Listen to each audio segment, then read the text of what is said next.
Retour aux fondamentaux de la foi en Jésus-Christ de Nazareth. Jésus d'amour fait tomber tous les fers. La force est dans le sang de Christ. Je suis fort. Retour aux fondamentaux de la foi en Jésus-Christ de Nazareth, une émission d'enseignement présentée par le pasteur Ketchon Joseph. Oui, plus que vainqueur par le sang. Retour aux fondamentaux de la foi en Jésus-Christ de Nazareth, c'est tous les mercredis de 10h45 à 11h15 sur Radio Évangélique Maranatha. Veux-tu du ciel t'approcher chaque Bonne écoute à vous. jour? La force est en Christ, la force est en Christ. Alors, chers auditeurs, auditrices de Radio Maranatha, nous voici encore à notre rendez-vous hebdomadaire. Que le Seigneur vous bénisse votre écoute.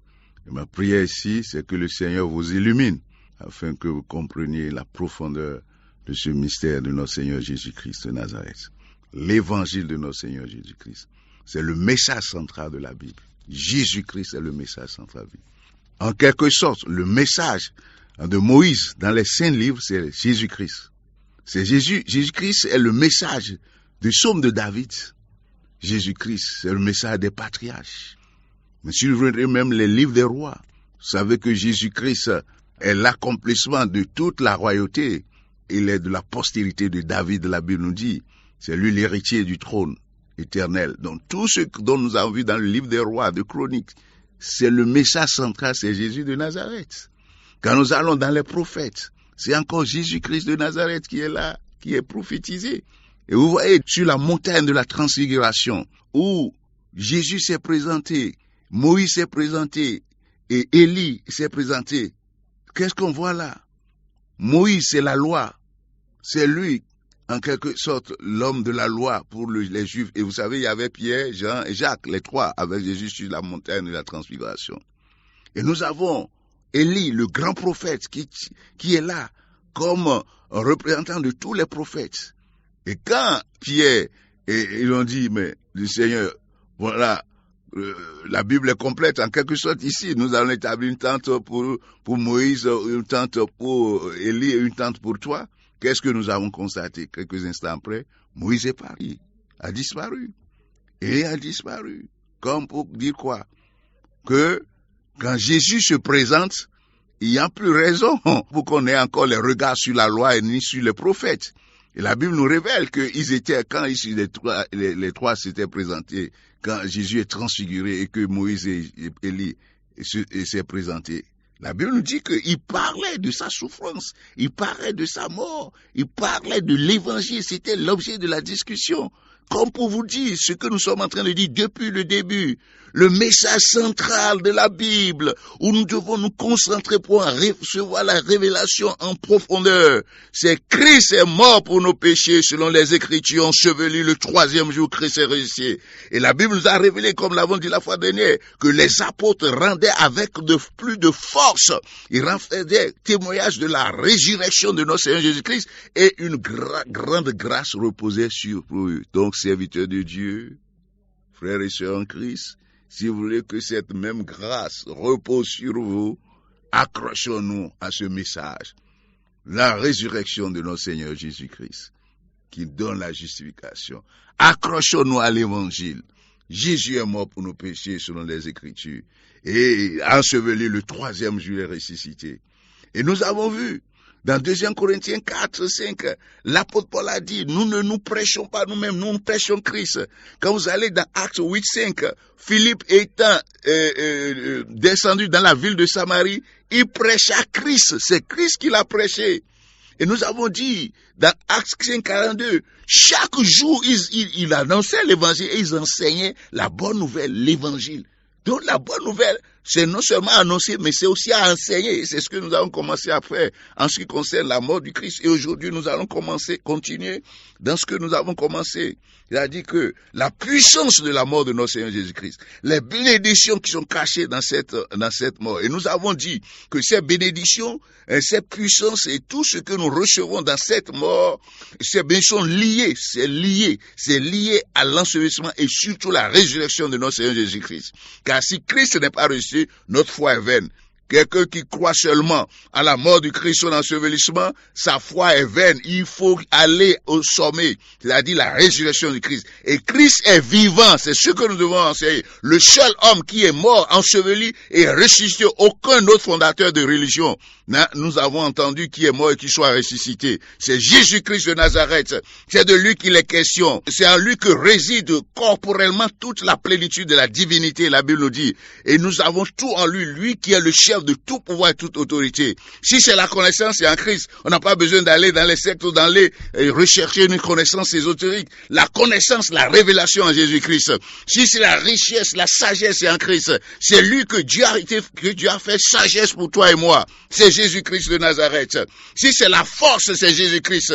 Si c'est la puissance, c'est encore Jésus-Christ. Jésus-Christ est la puissance de Dieu. Alléluia. Et c'est de lui qu'il est question. La vie que nous passons, dans ce monde, cette vie que nous sommes venus voir, la seule personne qui est au centre, celui qui est, de qui on parle, c'est Jésus-Christ. Et même la Bible nous dit, dans Romains 1, que toute la création chante la gloire et révèle Christ pour celui qui a le discernement. Que le Seigneur nous vienne en aide. Quelles sont donc les bénédictions? Nous avons commencé à définir la propitiation, l'expiation. Et nous avons fait une comparaison avec l'Ancien Testament. Jésus-Christ est lui, et c'est lui qui est l'accomplissement de tous ces sacrifices dans l'Ancien Testament. Et dans la propitiation, nous voyons ce que nous avons dit. Dieu exige un substitut. Un sacrifice. Jésus-Christ doit se sacrifier et son sang va procurer l'expiation. Car sans effusion, la loi divine est inaltérable.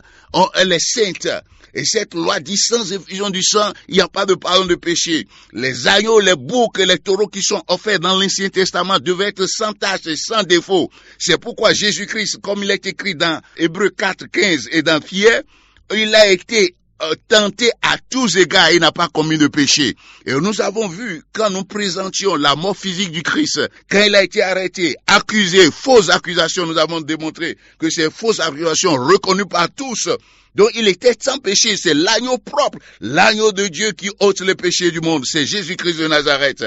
Et par son œuvre de sacrifice, son sacrifice expiatoire et propitiatoire, il a apaisé la colère de Dieu. Il nous a rendus propices. Dieu est devenu propice pour nous, favorable à nous. L'évangile, c'est de ça qu'il est question. Et la Bible nous dit quoi? L'apôtre Paul lui-même a dit il a dit dans Romains 16, 25 à 27, il dit à celui qui peut vous affermir selon mon évangile et la prédication de Jésus-Christ. C'est l'évangile de Jésus-Christ et la prédication du Christ qui affermit le croyant, qui affermit.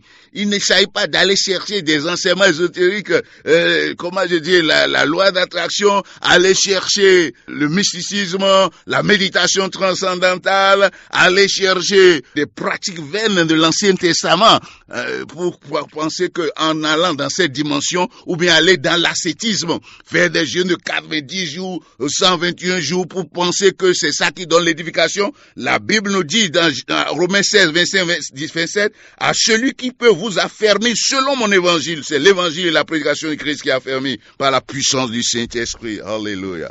Donc aujourd'hui, nous allons voir les effets. Ce sacrifice expiatoire, qu'est-ce que ça apporte? Dans l'Ancien Testament, expiation, comme j'ai dit, c'est l'expiation qui est utilisée et ils utilisent le terme hébreu qui est utilisé, c'est Kippur. Kippur qui a donné naissance à ce que le fête qu'on appelle Yom Kippur. Yom Kippur, ce qui est la fête annuelle d'expiation. Qu'est-ce que dans l'Ancien Testament, l'expiation fait? La Bible est claire. La Bible dit que dans l'Ancien Testament, l'expiation ne fait que couvrir les péchés. Ça n'efface pas les péchés. Ça couvre les péchés pour 1 an seulement. Il s'agit d'une expiation temporaire, c'est pour 1 an. Et quand le souverain sacrificateur entre dans le lieu très saint et que Dieu n'accepte pas le sang de la victime expiatoire, c'est que Israël est dans le problème. Ça veut dire que durant toute l'année qui va suivre, toutes les guerres qu'ils vont faire, ils vont échouer, ils vont être battus par les ennemis.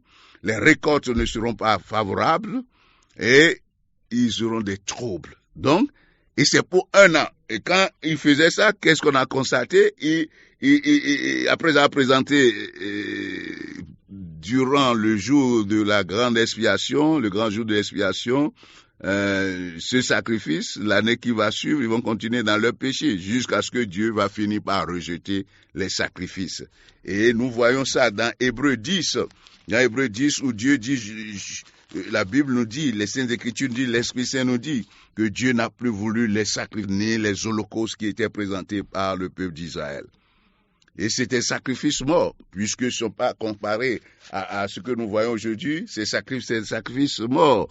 Et c'est pourquoi notre Seigneur Jésus-Christ, c'est lui qui est la victime expiatoire dans le Nouveau Testament. Qu'est-ce que la Bible nous dit? Le sang de Jésus ôte les péchés, contrairement au sang des boucs et des agneaux dans l'Ancien Testament qui ne fait que couvrir. La Nouvelle Alliance, dans le Nouveau Testament, le sang de Jésus ôte totalement les péchés. Voyons ce que la Bible dit concernant l'Ancienne Alliance. Il dit, en effet, la loi qui possède une ombre des biens à venir, je suis en train de vous lire Hébreux 10, les 4 premiers versets. En effet, la loi qui possède une ombre des biens à venir et non l'exacte représentation des choses ne peut jamais par les mêmes sacrifices qu'on offre perpétuellement chaque année amener les assistants à la perfection. Autrement, n'aurait-on pas cessé de les offrir, parce que ceux qui rendent ce culte étant une fois purifiés, n'auraient plus aucune conscience de leurs péchés. Mais le souvenir des péchés est renouvelé chaque année par ces sacrifices, car il est impossible que le sang des taureaux et des boucs ôte les péchés. Donc, dans l'Ancienne Alliance, le sang des boucs et des taureaux n'arrive pas à ôter le péché. C'est clair, noir sur blanc ici. Et c'est la révélation biblique de la Nouvelle Alliance. Vous savez que la Nouvelle Alliance, c'est la lumière qui permet de comprendre l'Ancien Testament. Quand vous voulez lire, comprendre l'Ancien Testament, il faut venir porter et comprendre la Nouvelle Alliance. Alléluia. Mais qu'en est-il alors de la Nouvelle Alliance? La Bible nous dit ceci. Dans le verset 10 de Hébreux 10, verset 4, jusqu'à verset 14, on dit, c'est Jésus-Christ, par son offrande, l'offrande de son corps. Verset 10, par l'offrande de son corps, il nous a sanctifiés une fois pour toutes. Et tandis que tout sacrificateur, c'est-à-dire tout prêtre, fait chaque jour le service et offre souvent les mêmes sacrifices qui ne peuvent jamais ôter les péchés, c'est dans l'Ancien Testament. Parce que j'en parle, parce qu'il y en a qui suivent encore les pratiques de l'Ancien Testament. Vous allez dans leurs assemblées, leur église, ils ont des autels, ils font des ablutions, ils font encore des sacrifices. Et pour le péché, c'est aussi des chrétiens qui chaque jour vont être en train de confesser les péchés. Mais la Bible nous dit que nous sommes sanctifiés une fois pour toutes. Et nous dit que les sacrifices, il dit ici, le Seigneur Jésus, après avoir offert un seul sacrifice pour les péchés, s'est assis pour toujours à la droite de Dieu. Ça veut dire qu'il a fini avec la question du péché et il est dans une position de repos et d'autorité. Attendant désormais que ses ennemis soient devenus son marche-pied. Verset 14, car par une seule offrande, il a amené à la perfection pour toujours ceux qui sont sanctifiés. Alléluia. Donc, c'est ce que nous obtenons dans la Nouvelle Alliance. Et nous allons lire encore le chapitre 9, versets 11 à 14 du livre Hébreu. La Bible dit quoi? Mais Christ est venu comme souverain sacrificateur des biens à venir. Il a traversé le tabernacle plus grand et plus parfait qui n'est pas construit de main d'homme, c'est-à-dire qui n'est pas de cette création. Il est entré une fois pour toutes dans le lieu très saint, non avec le sang des boucs et des veaux, mais avec son propre sang, ayant obtenu une rédemption éternelle. Car si le sang des taureaux et des boucs, la sang d'une vache, répandue sur ceux qui sont souillés, sanctifie et procure la pureté de la chair, c'est-à-dire selon l'Ancien Testament, combien plus le sang de Jésus-Christ, le sang de Christ, qui par un esprit éternel s'est offert lui-même sans tache à Dieu, purifiera-t-il nos consciences des œuvres mortes, afin que nous servions le Dieu vivant. C'est ça. C'est-à-dire que la mort du Christ a entraîné le sang qui a coulé au mont Calvaire. Mais je vais faire une observation là. Si le sang n'est versé et que ça s'arrête, ça ne s'est arrêté qu'au mont Golgotha à la croix, ça n'aurait eu aucun effet. Parce que dans la loi, il faut que le sang soit présenté par le souverain sacrificateur dans le lieu très saint. devant et pressé sur le propitiatoire. Dans le lieu très saint, le Saint des Saints, Dieu descendait dans une colonne dans l'Ancien Testament. C'est pourquoi le passage que nous voulons dire dit que Christ est entré dans le tabernacle véritable. Donc le sang de Jésus-Christ a été versé à la croix de Calvaire, au Golgotha. Mais le sang a été présenté dans le tabernacle qui n'est pas de ce siècle. Christ est entré directement dans la présence de Dieu, dans les lieux célestes, pour présenter son sang. Et comme son sang a été accepté par Dieu, il a obtenu pour nous une rédemption éternelle, un salut éternel, un héritage éternel, qui n'a pas de fin et qui ne peut jamais se perdre et prendre fin. C'est ce que le passage est en train de dire. Donc, tandis que dans l'alliance, le sacrifice de la victime expiatoire, propitiatoire est fait dans un temple terrestre. Dans la nouvelle alliance, le sang de la victime expiatoire, c'est-à-dire notre Seigneur Jésus, a été présenté dans le ciel même, dans le tabernacle véritable qui n'est pas de cette création ni fait de main d'homme, de tabernacle véritable. C'est ce que nous sommes en train de dire. Ça a plus de puissance. Et dans ce sens, pour l'expiation, apaiser la colère de Dieu contre nous, nous voyons quoi encore? Nous voyons que Jésus-Christ de Nazareth est en même temps le sacrifice et en même temps le sacrificateur. Alléluia. Le verset 26 du chapitre 9 de Hébreux nous dit ceci. Il dit, le verset 24, car Christ n'est pas entré dans un sanctuaire fait de main d'homme, en imitation du véritable, mais il est entré dans le ciel même, afin de comparaître maintenant pour nous devant la face de Dieu. Jésus-Christ de Nazareth, souverain sacrificateur, nous reviendrons sur ça, et assis à la droite de Dieu, est en train de faire la haute sacrificature pour toi et moi, la souveraine sacrificature pour toi et moi, depuis qu'il est entré il y a 2000 ans, pour ceux qui ont cru et ont accepté notre Seigneur Jésus-Christ de Nazareth. Christ est mort pour tes péchés, toi qui m'écoutes, et il a été enseveli. Le 3e jour, il est ressuscité. Il est mort, il t'a procuré la propitiation pour ton âme, l'apaisement de la colère. Et pour vous qui ne comprenez pas encore très bien mon langage, si vous regardez ce que nos parents font, quand quelqu'un est malade ou quelqu'un devait mourir dans nos contrées, dans nos villages, dans nos coutumes, et qu'ils vont voir le devin, qu'est-ce que le devin prend? Il va prendre un animal. Il va prendre un animal, on va transférer tout ce qui a été fait et qui a affronté une divinité locale de chez nous et transférer cela sur l'animal. Et dès que l'animal est sacrifié, selon eux, ce qui arrive, c'est que la victime retrouve la vie. C'est quelque chose qui se passe. Un transfert qui est fait comme ça. Que le Seigneur nous vienne en aide. Alléluia. Donc, c'est ce que le passage est en train de nous dire. Nous avons été rachetés non avec des pierres précieuses, mais nous avons été rachetés par le sang de notre Seigneur Jésus-Christ. La mort de Jésus-Christ sur la croix est le point culminant de ses souffrances. Alléluia. Donc, les péchés sont ôtés dans la nouvelle alliance. Comme je l'avais dit, dans l'ancienne alliance, l'expiation est temporaire, c'est pour 1 an. Mais dans la nouvelle alliance, est éternelle, comme nous venons de dire. Ça ôte pour toujours les péchés. Gloire soit rendue à Dieu. Alléluia. Alléluia. Alléluia. Alléluia. Et c'est ce que nous avons obtenu dans la nouvelle alliance, chers frères et sœurs.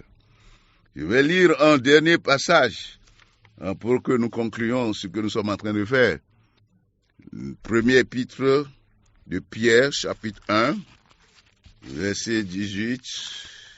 Voici ce que la Bible nous dit. Sachant que ce n'est pas par des choses périssables, par de l'or, l'argent, l'or, que vous avez été rachetés de la vaine manière de vivre de vos pères, hérité de vos pères, mais par le sang précieux de Christ, comme d'un agneau sans défaut et sans tache, prédestiné avant la fondation du monde et manifesté à la fin des temps à cause de vous. Le sang de Jésus-Christ a de la puissance pour le rachat de nos âmes. Donc, quand nous parlons de la puissance de la mort du Christ, c'est lié au sang qui a été versé à la croix de Calvaire. Nous en lisons encore un autre passage. Et ce sang est très précieux. On ne peut pas l'acheter, l'acquérir. Non, non, non. C'est le sang de l'agneau de Dieu. Vous vous rappelez ce que nous avons lu. Dans le psaume 49, personne ne peut payer ce prix. C'est pourquoi Dieu nous a donné cela gratuitement. Les enfants de Dieu se posent souvent des questions. Puisque, revenons rapidement sur Romains. Dans Romains, pour comprendre le sens encore approfondi de ce que nous sommes en train de dire. La Bible nous dit dans Romains chapitre 3, ce qui suit. Il dit, tous ont péché et sont privés de la gloire de Dieu. Et c'est normal, parce que le péché entraîne la colère de Dieu, ça c'est clair. Et ça a entraîné la séparation, l'Esprit de Dieu ayant quitté l'homme. Mais la Bible nous dit, et ils sont gratuitement justifiés par sa grâce, par le moyen de rédemption qui est en Jésus-Christ.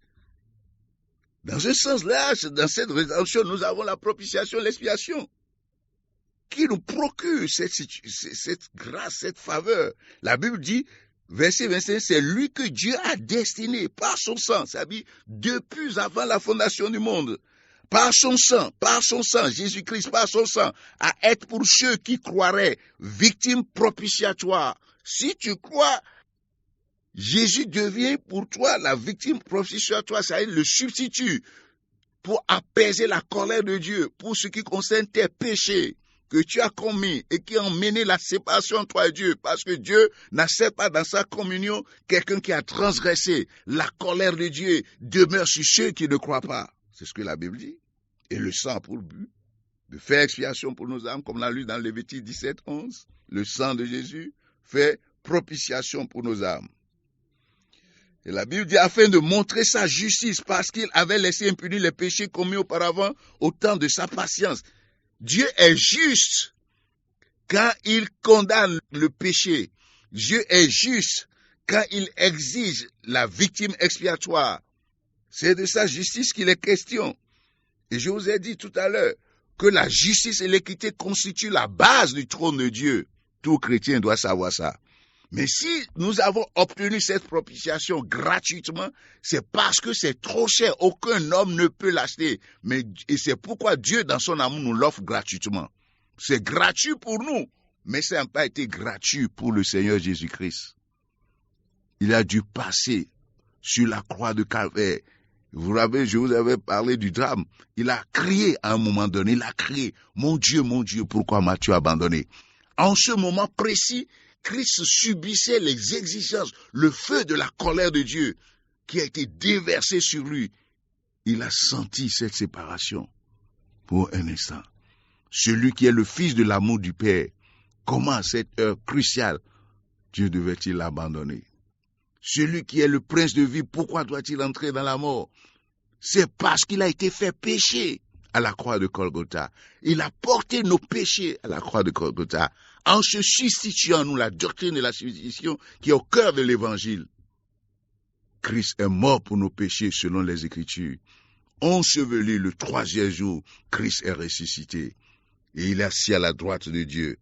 Et c'est ça le message que nous devons approfondir chaque jour. Et c'est ça qui est la base de toutes nos prières. C'est ça qui rend Dieu propice, favorable à toi. Quand tu es revêtu du sang de Jésus, de cette victime expiatoire, quand tu te caches en Christ, Dieu te voit au travers de cette œuvre et son cœur est réjoui. Et c'est ça, c'est ce sang qui apaise Dieu. Et la Bible nous dit, dans Colossiens 1, verset 27, quelque chose qui est aussi très important que je vais rappeler rapidement avant de conclure. Dans Colossiens 1, Jésus-Christ a fait la paix par le sang de sa croix. C'est ça. L'inimitié qui existait entre Dieu et nous à cause de la transaction, à cause du péché. Nous étions ennemis de Dieu, c'est ce que la Bible dit. Et c'est ce que Romains 5 aussi va nous dire. Dieu prouve son amour envers nous en ce que lorsque nous étions pécheurs, Christ est mort pour nous. Dieu prouve son amour envers nous en ce que quand nous étions ennemis de Dieu, Christ est mort pour nous, s'est substitué à nous. Il a fait la paix entre Dieu et nous. Se réfugier en Christ, c'est ça qui rend favorable, qui amène Dieu à se pencher sur nos cas et à nous accepter. Que le Seigneur nous aide, que le Saint-Esprit nous éclaire, nous illumine, que le Saint-Esprit nous ouvre les yeux de l'Esprit pour comprendre ces révélations fondamentales et cette bénédiction qui est cachée dans l'œuvre de notre Seigneur Jésus-Christ et que nous révèle la bonne nouvelle, l'évangile de notre Seigneur Jésus-Christ, le seul message qui sauve, le seul message qui affermit, le seul message qui fait grandir dans la foi, dont la révélation nous en fait entrer dans des révélations profondes, dans une liberté totale et dans le triomphe, dans la marche chrétienne quotidienne. Soyez bénis au nom de Jésus. Amen. Peux-tu braver et la mort et l'enfer? La force est en Christ, la force est en Christ. C'était l'émission Retour aux fondamentaux de la foi en Jésus-Christ de Nazareth. Jésus d'un mot fait tomber tous les fers. La force est dans le sang de Christ. Je suis fort. Retour aux fondamentaux de la foi en Jésus-Christ de Nazareth, une émission d'enseignement présentée par le pasteur Ketcho Joseph. Oui, plus que vainqueur par le sang. Retour aux fondamentaux de la foi en Jésus-Christ de Nazareth, tous les mercredis de 10h45 à 11h15. Veux-tu du ciel? Contact du pasteur 53 53 03 84. 53 53 03 84. Que Dieu bénisse votre écoute. La force